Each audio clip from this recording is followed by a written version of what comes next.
E olha, gente, a chegada dos filhos muda a vida de um casal, né? Tem gente que casa e fica protelando, mas quando chega, muda.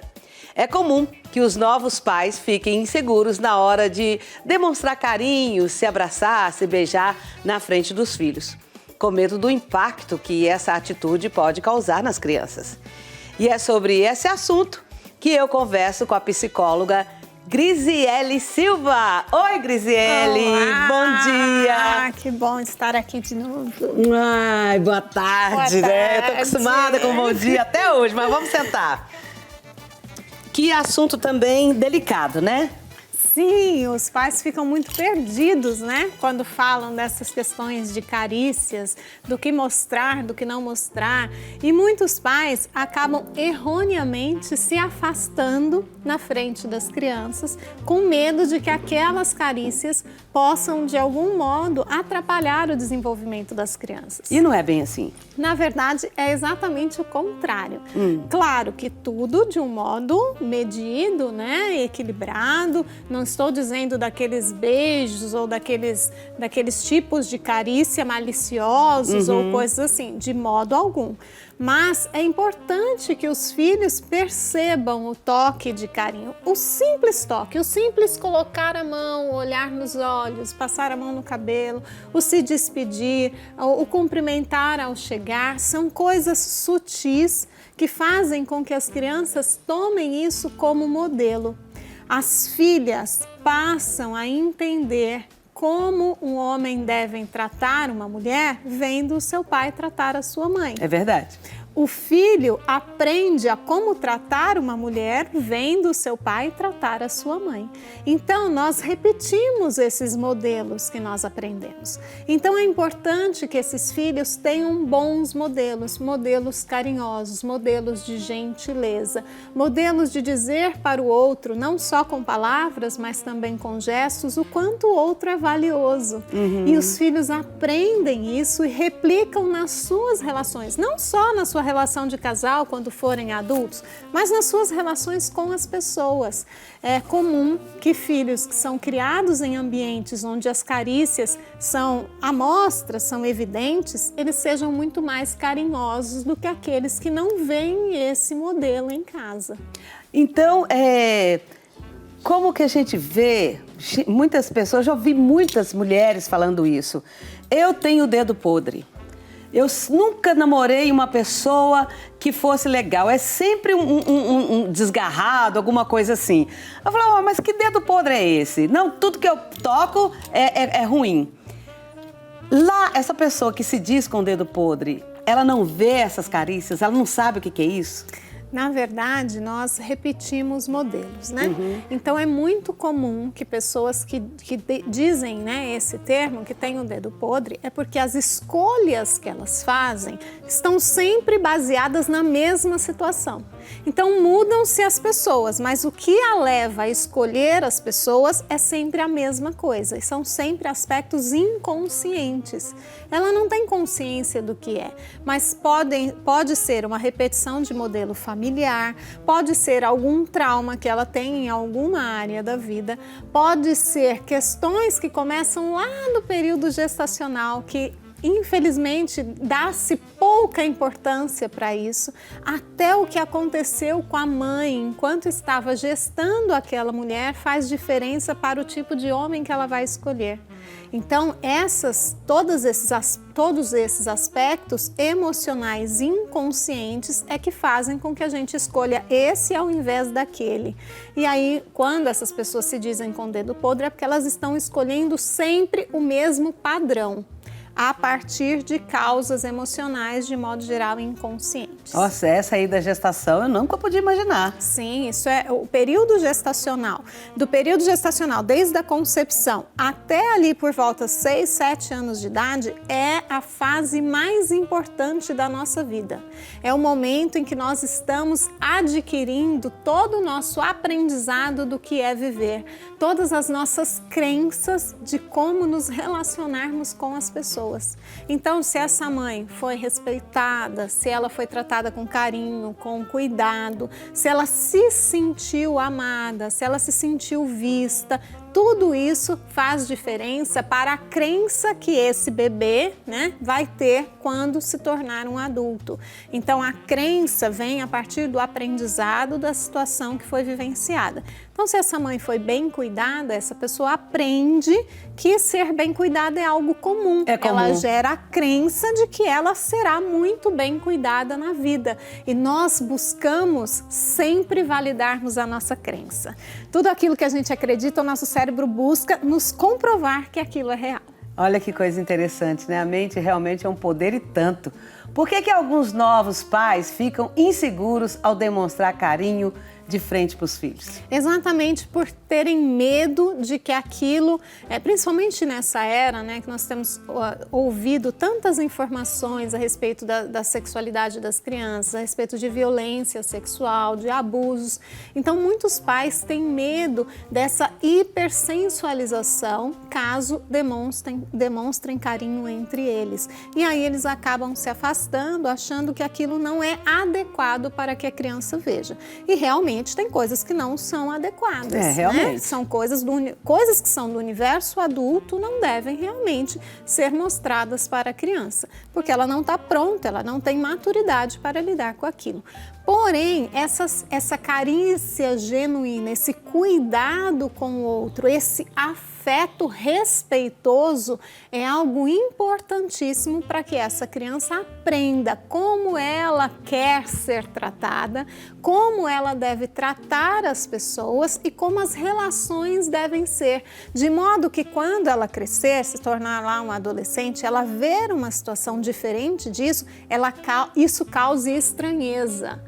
Lá em casa isso acontece muito, as minhas meninas já estão grandes hoje, né, todas maiores de idade, mas muitas vezes elas chegavam em casa e falavam assim: mãe, eu fui na casa de uma certa pessoa e eu vi, os pais se tratam de um modo tão esquisito, eles nem se cumprimentam direito. Então aquilo que não é carícia, que não é afeto, que não é gentileza, causa estranheza quando ela aprende que aquilo é o normal.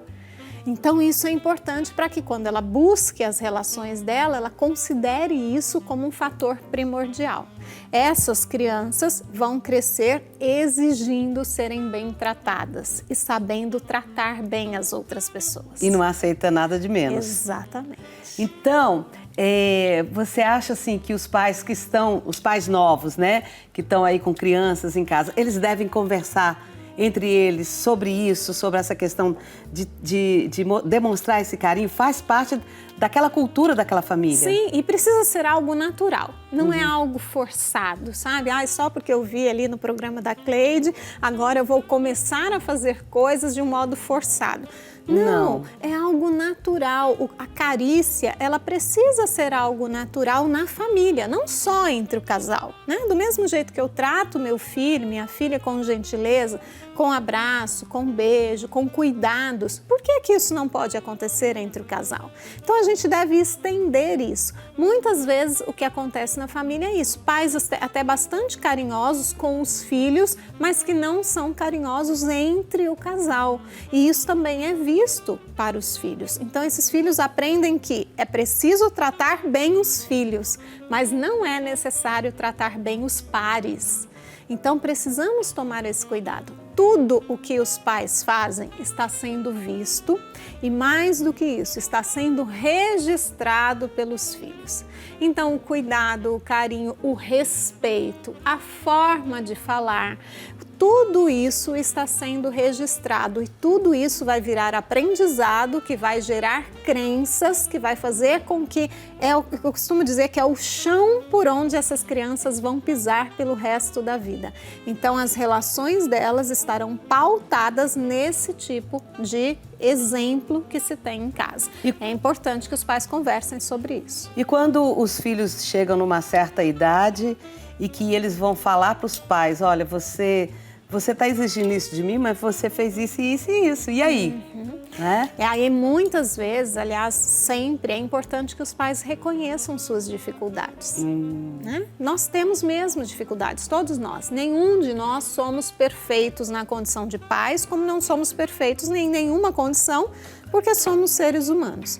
Então, se essa conversa chegar a acontecer, é importante que esse pai e essa mãe reconheçam e digam: meu filho, você tem toda a razão. Realmente, eu não consegui naquele momento entregar isso. Que bom que você percebeu. Daqui para frente você pode fazer diferente. Vamos lá, como que eu posso te ajudar para que você faça diferente? Então, reconhecer que algo pode ser melhorado, pode ser mudado, faz com que esses pais se aproximem mais dos filhos. E é importante quando os pais reconhecem os erros, porque tira aquela ideia de que os pais são perfeitos. Se os pais são perfeitos, os filhos acham que precisam ser perfeitos também e passam a ter muitas dificuldades de lidar com os próprios erros. Quando os pais reconhecem os próprios erros, eles entendem essa humanidade, que é possível que a gente erre, mas que a gente reconheça, que a gente modifique e faça diferente dali para frente. Olha, uma coisa que a gente não pode deixar de falar, porque é uma realidade, são as guardas compartilhadas, os filhos que vivem com mãe, que vivem com pai. Tem que ter um combinado entre esses dois, para não prejudicar essas crianças, né? Sim, importantíssimo esse ponto. Acima de tudo, eles são pai e mãe. E isso precisa estar acima do fato de serem ex-marido e ex-mulher. Quando esses pais conseguem se organizar nas regras, nos combinados, na forma de condução desses filhos, na forma de tratá-los, né, no que vai ser permitido, no que não vai, né, nos limites, tudo isso se é combinado entre esses pais, esses filhos ficam muito melhores. Aí essa separação, ela é sentida com muito menos intensidade e muitas vezes não de um modo não traumático, porque o que traumatiza não é especificamente os pais não estarem morando na mesma casa. O que traumatiza são pais falando linguagens completamente diferentes e fazendo conduções completamente diferentes para a mesma criança. Essa criança, ela fica perdida, como se ela estivesse no meio de um tiroteio, tendo o tempo todo que escolher um lado, e ela ama os dois lados. E isso é muito difícil, ela se sente uma moeda de troca, ela sente que o seu valor... Isso é perigoso. Muito perigoso. Ela sente que o seu valor não é pela pessoa que ela é, mas pelo fato de que o pai quer usá-la para atingir a mãe, ou que a mãe quer usá-la para atingir o pai.